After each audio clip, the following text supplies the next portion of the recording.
主席曾经说过，路线是王道，纪律是霸道，这两者都不可少。五胡十六国时期，各政权方生方死的原因之一，就是既没有王道，也没有霸道。不过，今天我们要用一个视频看懂一个夹在16国中间的理想国——苻坚王猛改革。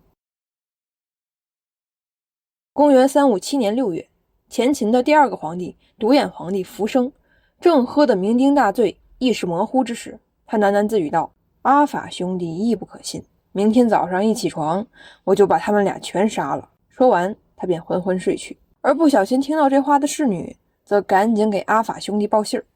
阿法兄弟也就是前秦清河王苻法、东海王苻坚。其实苻坚、苻法兄弟早有准备，在此之前，御史中丞梁平老早就私下劝苻坚，建议他早做打算，行武王伐纣之事，诛杀苻生，顺应天意民心。不过苻坚还是有点不放心，于是又调转过头去问尚书吕婆楼的意见。吕婆楼和一个叫做王猛的兄弟都支持他废掉苻生。看到有低人贵族的支持，时年只有19岁的苻坚也就此下定了政变的决心。因此我们可以认为，在苻生一朝隐藏最深的其实就是苻坚。他不仅联络了御史中丞和尚书这种级别的大官，甚至还直接在皇帝身边安插了眼线。不过由于苻生本人过分的身强力猛，苻坚也不敢贸然行动，只能悄悄地暗中策划，积蓄力量。蒙混过关是不可能了，那不如现在就直接起事儿，政变造反。随后苻法、苻坚兄弟紧急联络各方面力量，连夜组建了一个弑君小分队，并兵分两路，由兄长苻法以及梁平老、强汪先带领数百名死士悄悄地潜入云龙门，趁着夜色摸到苻生的寝宫，提前埋伏下来。而苻坚本人则是和吕婆楼一起召集了300多名兵士，乘着战车鼓噪而进，声势浩大的开始冲击皇宫。苻生继位2年以来，天天倒行逆施，以杀人、剥皮、断人手脚为乐，早就失了人心，众叛亲离。当夜值班的侍卫一看有人造反，不仅没有抵抗，反而大喜过望，心想可算是有人能收拾苻生了。于是他们一见苻坚的队伍，立即调转枪头，随着苻坚一起杀向苻生的寝宫。等到苻生被包围的时候，他还醉在床上，睡眼惺忪的他一看到周围全是士兵，还没有明白过来发生了什么，便问左右：“这些都是什么人？”侍从回答道：“是叛军。”苻生听了很生气，说：“你们见了朕，为何不拜？”听了这话，士兵们都忍不住哄笑起来。而苻生见这些人都不跪拜，还发起火来了，说：“谁再不跪拜，我就杀了谁。”苻坚、苻法兄弟没有理会这荒唐的苻生，对他们来说，既然已经控制住了皇帝，那么政变也就成功了。随后他们命侍卫将苻生捆绑，带到偏殿看押起来。等到苻生醒来之后，发现自己已经成了一个废人，再没有了皇帝的权力和威严，只好认栽认命。他每天什么也不想，只是一味的喝酒，一直喝一直喝。等到要将他处死的时候，苻生还在醉酒状态，完全不省人事。最终苻生在昏迷中被人勒死，时年23岁。旧的皇帝虽然被废除了，但新的皇帝却迟迟没有落实。封建时代，国不可一日无君。这个时候，一个真正隐藏的大佬出现了，他就是苻生的母亲苟夫人。面对群臣劝进，苻坚首先表态说：“我也实在不是谦虚，你们还是另请高明吧，我愿意把位子让位给兄长苻法。”苻法也不敢轻易点头，于是又说：“我不是嫡长子，阿坚才是嫡子，应该上位。”苻坚又表演说：“哥哥年长，应该上位。”就在兄弟俩当着群臣疯狂推辞的时候，苟夫人出面一语定乾坤。当然，苟夫人也在表演，她哭着对群臣说：“江山社稷事关重大，小儿子自知能力不够，你们今天非要让他继承王位，将来有一天他要是干得不好，你们可别怪我呀。”果然，苟夫人这一番话下来，再不明就里的人也听出来什么意思了。既然苟夫人有意苻坚，那么群臣也就没什么说的了，当场表态请求苻坚上位。就这样，公元357年7月，苻坚在太极殿正式登位，成为了前秦帝国的新一任掌舵者。他撤销皇帝番号，改称大秦天王，自己以下所有的宗室和贵族的爵位全部下降一级。那么我们为什么说苟夫人才是背后隐藏的大佬呢？原因在于3个月之后，有一天苟夫人外出游览宣明台，见到了一幕令人担忧的景象。苻坚的兄长苻法在府邸前车水马龙，宾客盈门，像极了那句贯穿3000年封建史的纠集朋党的样子。苟夫人担心伏法的势力会威胁到苻坚，于是回去之后便立即下令赐伏法死。实在苻坚极为仁孝，与兄长的情感深厚，面对苟夫人的命令，苻坚无所适从，只能在东堂与兄长告别。二人抱头痛哭，生离死别之际，苻坚甚至呕出血来。然而最终伏法被杀，追谥为献哀公。伴随着苻坚在东堂为兄长送行的哭声，一个属于前秦天王的大时代悄悄开启了。苻坚字永固，是前秦丞相苻雄的次子。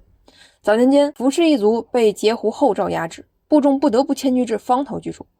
而低人贵族苻家人则被后赵安排在邺城看管起来。苻坚就是这个阶段出生的。可惜邺城被隋文帝杨坚给毁了，不然我们说不定还能找到苻坚生活的那个小区永贵里。作为16国时期成就最为巅峰的一代帝王，苻坚身上也是编排了一大堆眼花缭乱的神像。比如苻坚的老娘苟夫人，年轻的时候去漳水游玩，在西门豹祠求子，当天晚上就梦与神交，然后就有了身孕。不仅受孕是神意，怀孕期间也有不凡之处。苟夫人怀着苻坚，足足等了12个月才将之诞生。等到出生之后，又有神光照耀整个庭院，不知道的还以为是老苻家着火了。等到好不容易出生了，苻坚的神迹还在继续上演着。人们又在他的背上发现了几个隐隐约约的红色的字，写着草父陈右土王咸阳。草父为苻，陈右土为坚，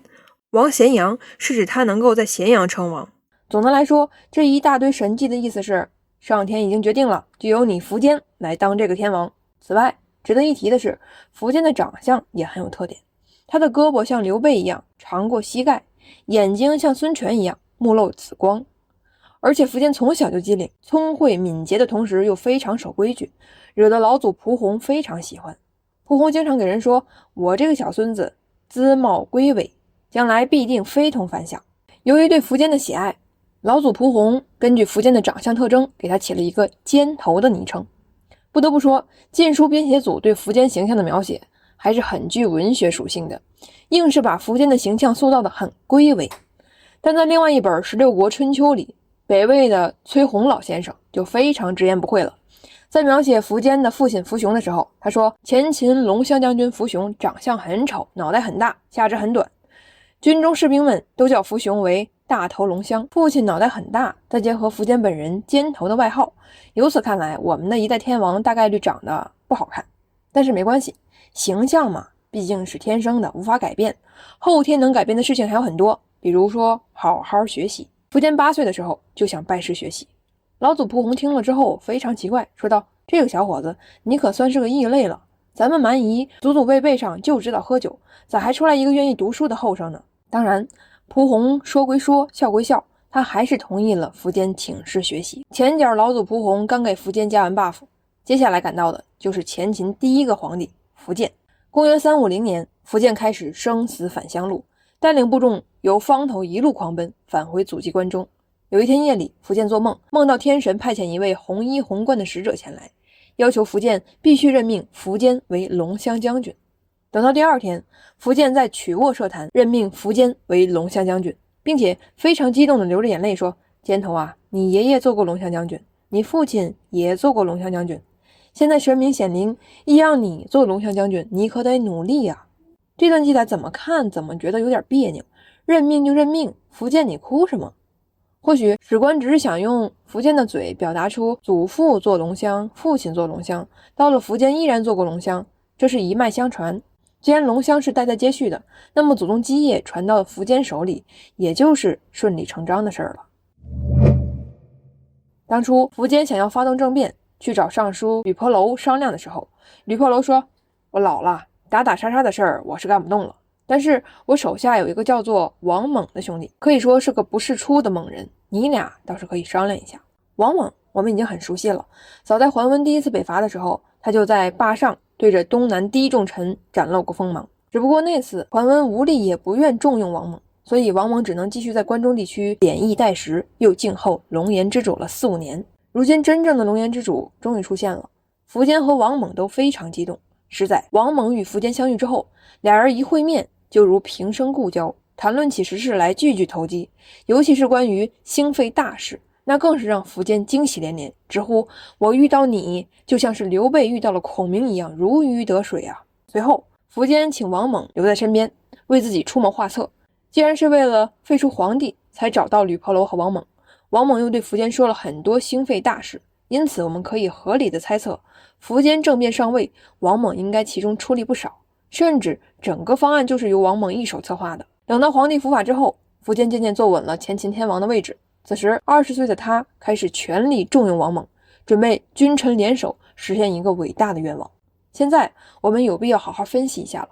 摆在这对千古君臣面前的难题了。自公元300年西晋八王之乱开始，50年来，动乱与战争一直像梦魇一样困扰着华夏大地。东晋政权一脉相承了西晋的皇权不振与门阀当道，龟缩于江南一隅，并且维持这种偏安自守现状，延续了整整300年，一直到宋齐梁陈，再到隋文帝鲸吞天下，最后被扫入历史的垃圾堆。而在北方，幸运或者不幸的是，由于晋王朝的撤出，中原既有的一切秩序开始被反复推翻。从匈奴人开始，五胡像走马灯一样接连不断地摧毁着几千年来的任何共识。当初匈奴人建立前赵，面对强势的中华文明，他们信心不足，只能装腔作势地说自己是第3个大汉，费尽心思地模仿中原文明，小心翼翼地游走于胡汉之间的模糊地带。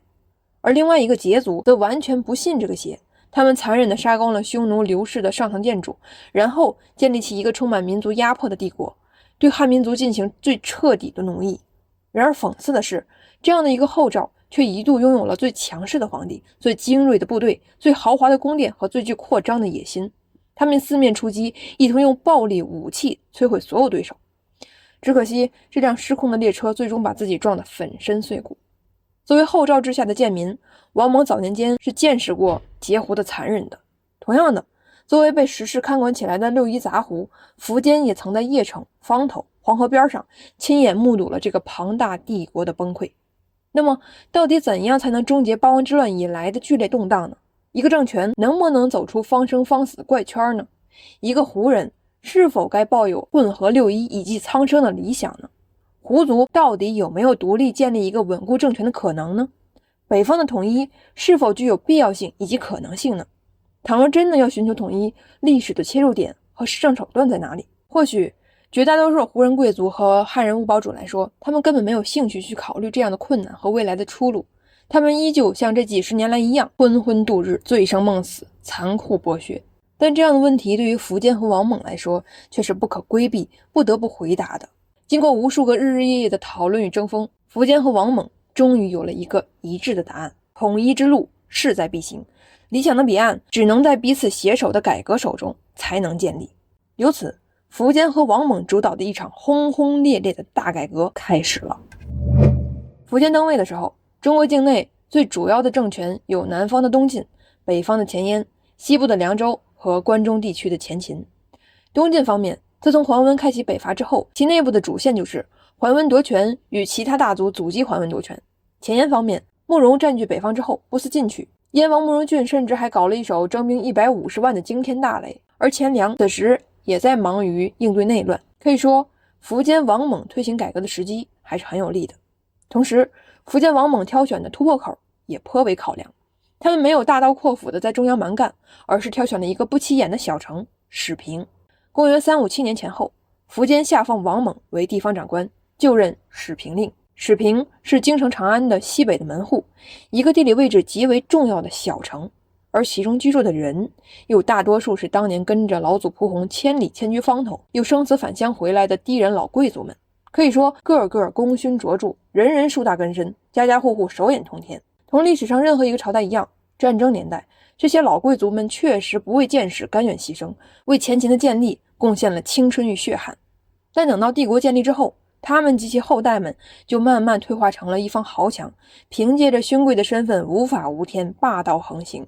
对于一般的地方官，他们是丝毫不放在眼里，而本地长官忌惮于他们背后的能量，也只能胆战心惊地放任这些人为祸乡里。但现在不巧的是，王猛来了。王猛一到任，便开启雷厉风行的整治行动，核心目的就是此次改革的第一条目标：明定法纪的威严。他先是在辖区内进行大规模的普法，明明白白地指出，无论你的能量有多大，背景有多厚，只要触犯法律，我就处理。当时有个混迹官场多年的老油条监吏，平日里欺压良善，作恶多端，根本没有把王猛的法令放在眼里，以为王猛和前几任小县令一样，只是做样子。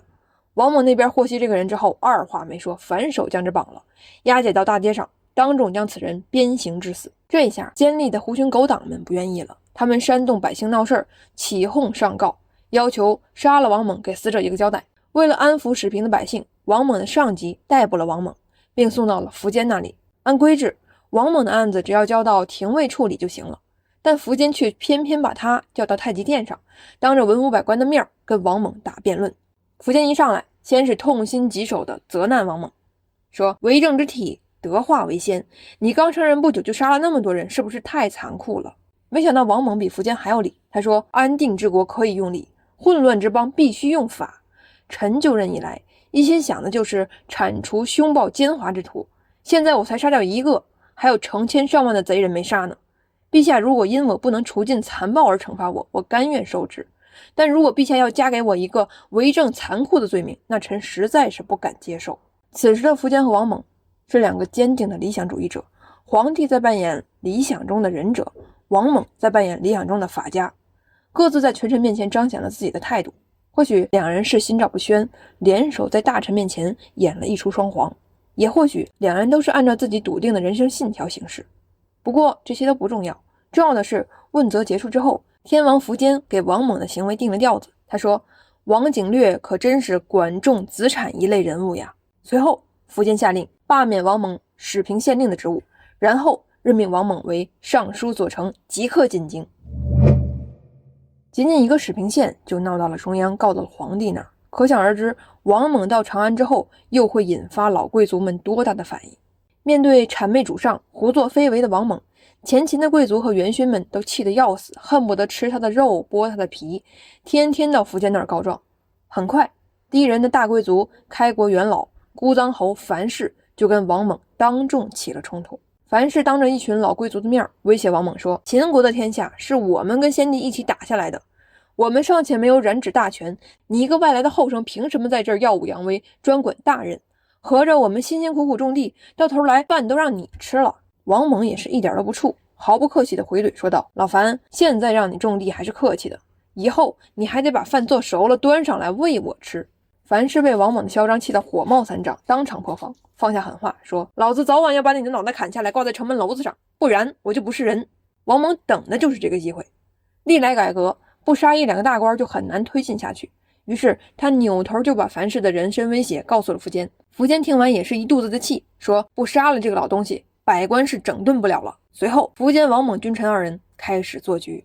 苻坚把樊氏招进宫，说是要商量事情。等到樊氏到了之后，苻坚又不理他，把他晾在一边，反而问王猛说，我想招杨弼作为女婿，这个人你了解吗？王猛还没有来得及搭话，樊氏就一跳老高的站出来说，杨弼是我的女婿，跟我家闺女订婚很久了，陛下怎么能让他跟公主在一起呢？这时候王猛抓住机会火上浇油，冷冷地问了一句，陛下是四海之主，你竟然敢跟陛下抢东西，怎么你是第二个天子吗？樊氏听完之后绷不住了，一口气上头，准备直接抡胳膊打人，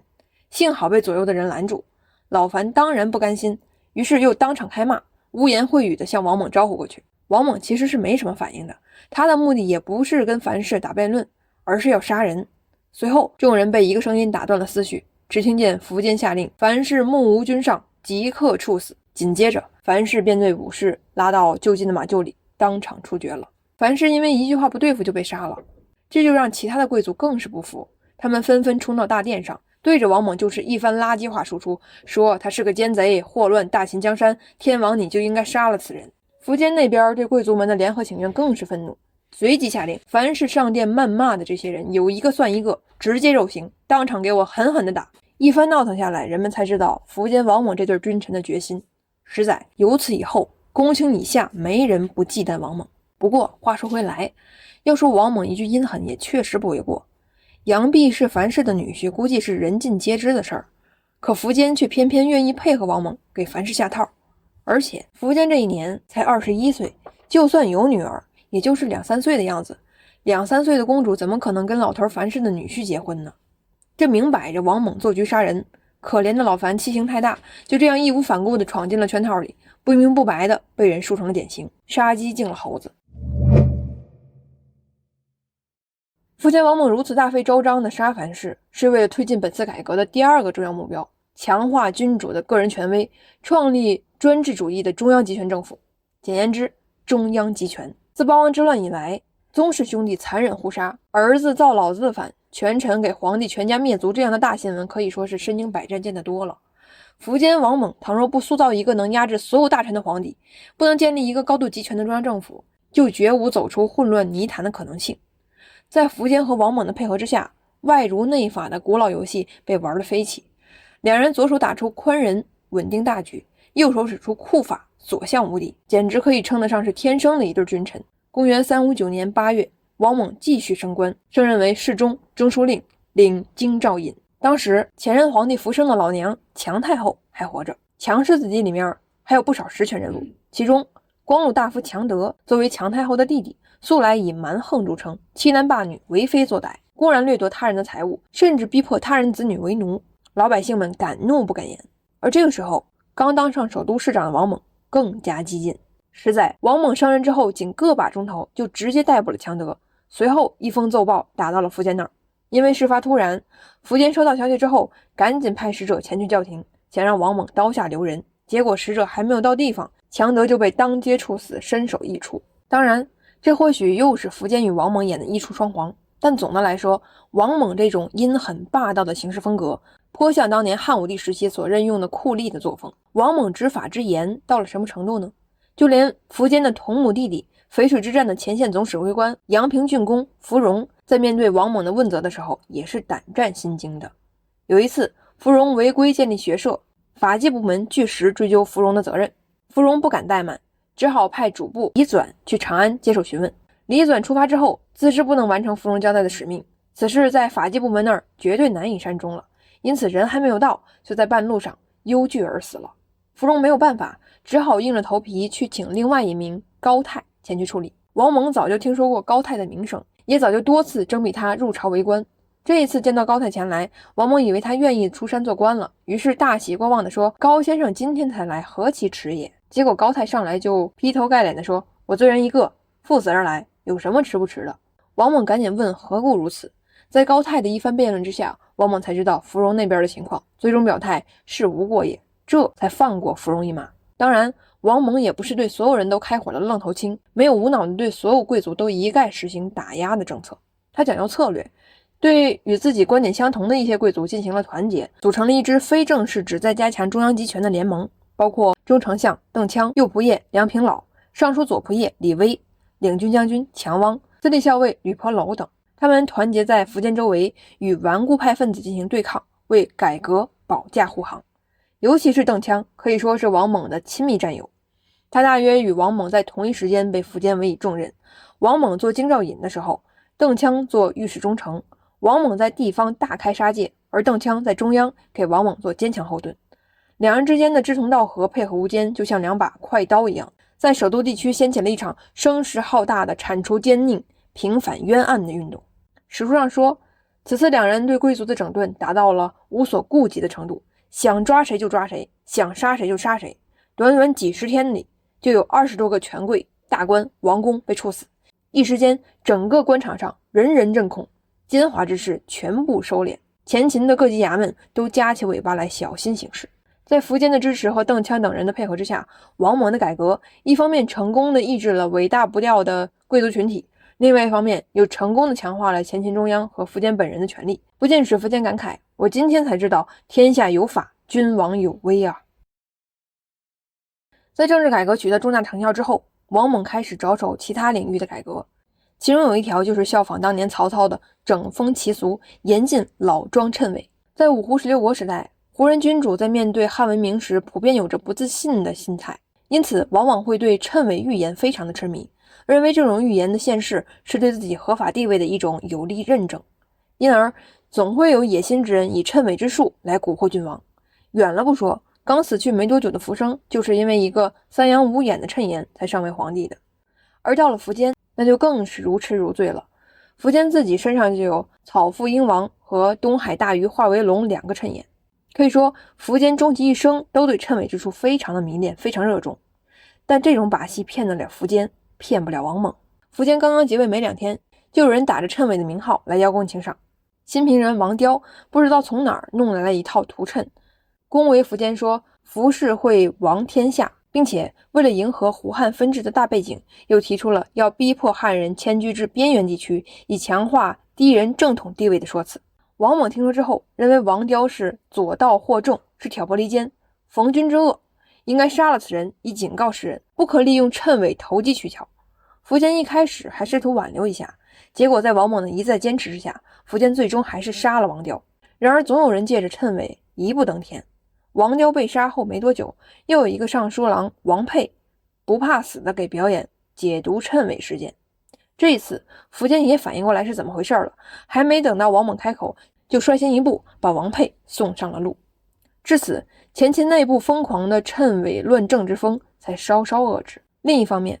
无论是打击贵族还是加强皇权，无论是明定法纪还是镇压学谶，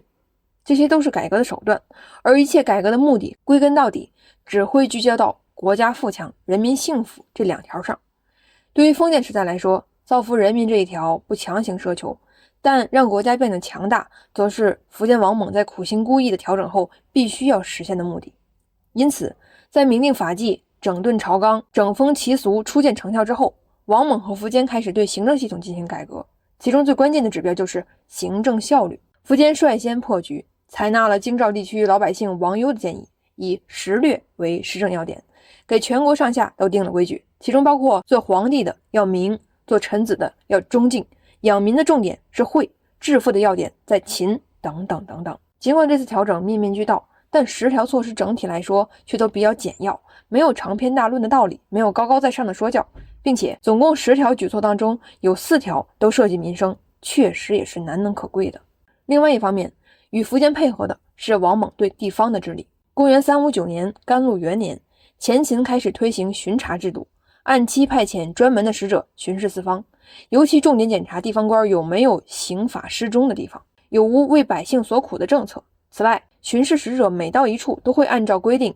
对地方政府在清修疾恶、劝课农桑、方便民生、敦学笃孝、表彰勤勉等方面一条一条考核，谁考核不过关，谁就下课。在这种有力的整治之下，前秦的行政面貌焕然一新，被称赞为法简政宽，即规章制度严明高效，政治环境宽仁清明。简单来说，前秦的行政效率不知道比其他政权高到哪里去了。在这儿可以用一个小故事来验证。王猛手下有一位叫做麻斯的官员，因为母亲去世了，想要回家奔丧，需要回到冀州地区。王猛知道之后，嘱咐麻斯安心回家就行。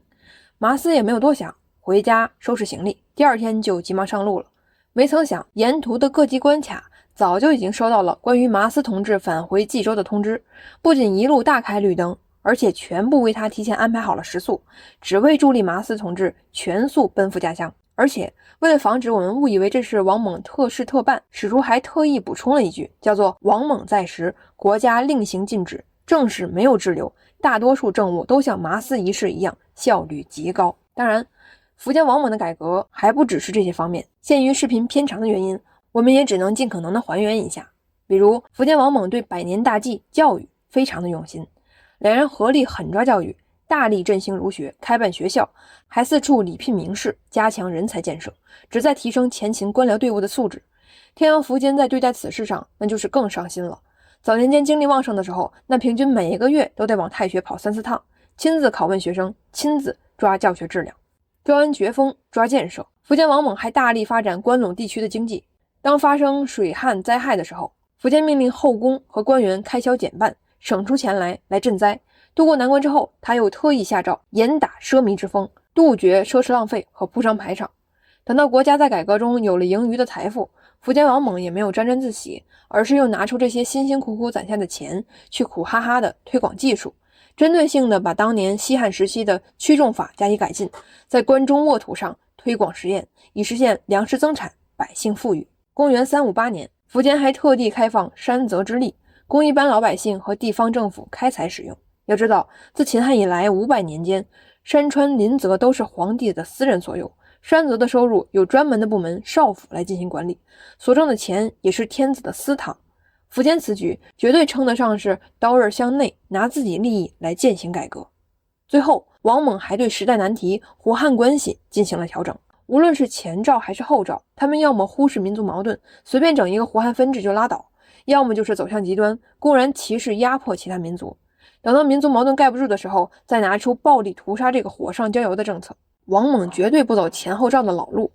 他一来就用心做好、做强、做优统一战线工作，提拔了一批胡族官员，很快就把民族关系搞得很和谐。史书描述的是四夷宾服，凑集关中，四方种人皆其貌异色。在这样的背景之下，苻坚一看，我跟王猛不就是圣人书里所说的垂拱而治吗？皇帝只需要垂衣拱手，整个国家就不费力气的得到了治理，安享太平。于是苻坚开始放心的把大权全盘下放，对亲贵子弟和大臣发出最高指示，说以后大家对待王猛就像对待我一样，要尽心尽力。正当苻坚想要做一个逍遥皇帝，实现所谓的垂衣拱手的时候，王猛却轻轻地打断了他。王猛表示，虽然我在政治、经济、民生、文化改革等方面都做出了一点微小的成绩，但是我还有一个拿手的绝活，军事还没有展示出来。陛下，您难道不想一统天下吗？苻坚一听到一统天下4个字之后，两眼放光，激动地问，爱卿，你打算怎么做？王猛则微微一笑，说，前燕慕容氏已经日薄西山，臣想要灭燕，而后就是秦国开动战争机器，轰轰烈烈鲸吞北方的旅程了。当然，那就是下期的故事了。